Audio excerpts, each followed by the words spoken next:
सध्या देशाची परिस्थिती बघितली तर देशामध्ये असू द्या किंवा महाराष्ट्रामध्ये असू द्या, प्रत्येक ठिकाणी महागाई सर्वात जास्त वाढली.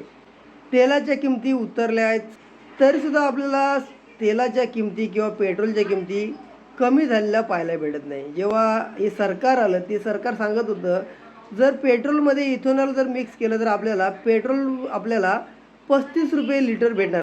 म्हणजेच इथेनॉल मिश्रित जे पेट्रोल आहे ते आपल्याला ₹70 आहे, ते ₹35 भेटणार. आणि आता बघितलं तर 110, 112 अशा पद्धतीने किमती वाढल्यात. आणि जी वाहनं आहेत, टू व्हीलर असू द्या, फोर व्हीलर असू द्या, ती इथेनॉलवर न चालणारी आहेत, तरीसुद्धा त्यामध्ये इथेनॉल जबरदस्तीने टाकलं जातं. मग अनेक लोक आपल्या गाडी बंद पडल्या, फ्युएल पंप खराब झाला किंवा फ्युएल पंप जाम झाला, अशा व्हिडिओ आपल्याला बनवलेला पाहायला भेटतात. या सर्व लोकांनी जर या सर्व घटनांना जर कंटाळून जर खरोखरच सर्व लोक रस्त्यावर उतरले, तर इथेनॉल बनवणाऱ्या ज्या कंपन्या आहेत, जे इथेनॉलचा जो E20 ज्याने आणलं, त्या महाराष्ट्रात किंवा भारतात राहण्यापर्यंत योग्य राहतील का? दुसरी गोष्ट म्हणजे जे स्मार्ट मीटर आहेत, जे स्मार्ट मीटर आता सध्या प्रत्येकाच्या घरामध्ये लावले जायचं. आमच्यासुद्धा रूमला लावला, परंतु ते कोणतीही परमिशन रूम मालकाची घेतली नाही किंवा कुणाची घेतली नाही. आणि अशाच पद्धतीनं डायरेक्ट तो नवीन मीटरसुद्धा लावण्यात आला. प्रत्येकाच्या घरामध्ये, ग्रामीण भागांमध्ये सुद्धा अशा पद्धतीनं हे मीटर लावण्यात येतात. म्हणूनच लोक रस्त्यावरती हे नवीन जे स्मार्ट मीटर आहेत ते घेऊन आंदोलन करताना पाहायला भेटतात. प्रत्येकजण आवाज उठवतोय.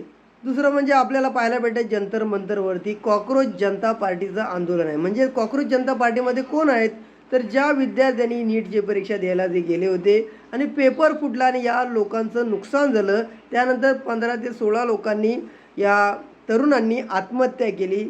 त्यांना कुठेतरी न्याय मिळावा आणि जे धर्मेंद्र प्रधान आहेत त्यांचा राजीनामा व्हावा, यासाठी सर्व लोक जंतर मंतर या ठिकाणी ते आंदोलन करत आहेत आणि त्यांचं आंदोलन सुरू आहे.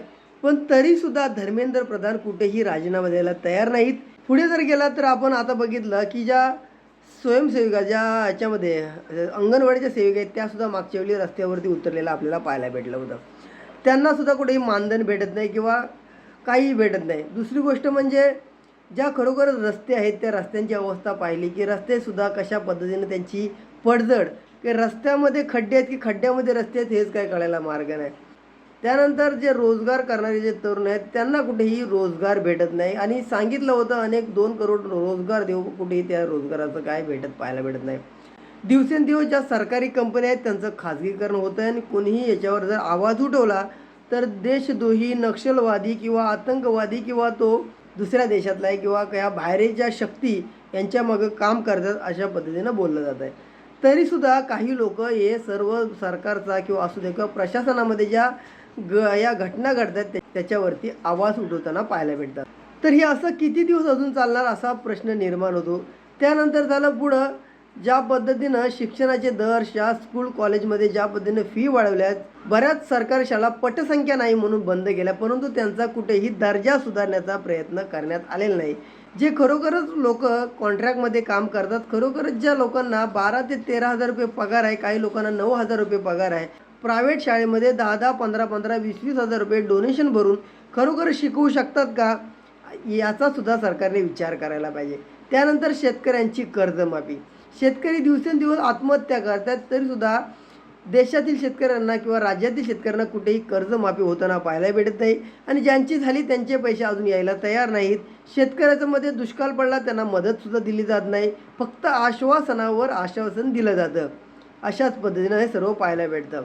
मग संरक्षणाच्या दृष्टीने जर आपण बघितलं तर ते सुद्धा खरोखरच कमकुवत होताना कुठेतरी आपल्याला पाहायला भेटतं आहे.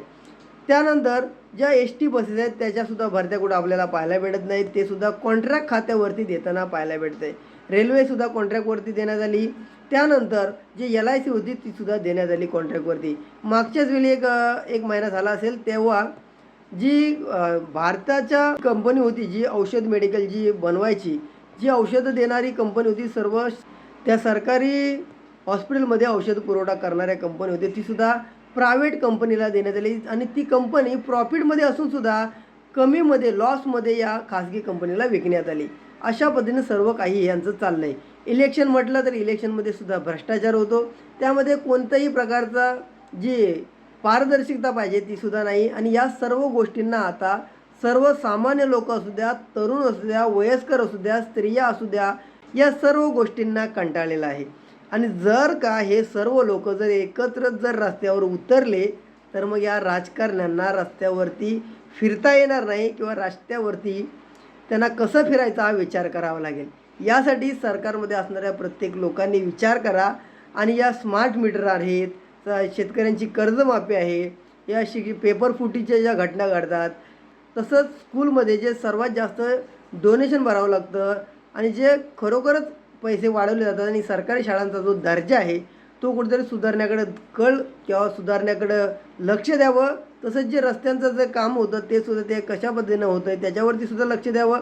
त्याच पद्धतीनं पाण्याच्या समस्या आहेत त्यावरती लक्ष द्यावं ही त्या व्हिडिओच्या माध्यमातून विनंती करतो. कारण जर समजा लोकांचा संताप वाढला तर तुम्हाला पळता भुई कमी पडेल आणि खरोखरच लोक एक दिवस रस्त्यावर उतरतील. या व्हिडिओमधून एवढंच सांगायचा प्रयत्न केला. या व्हिडिओवर तुमचं मत नक्की कमेंट करा.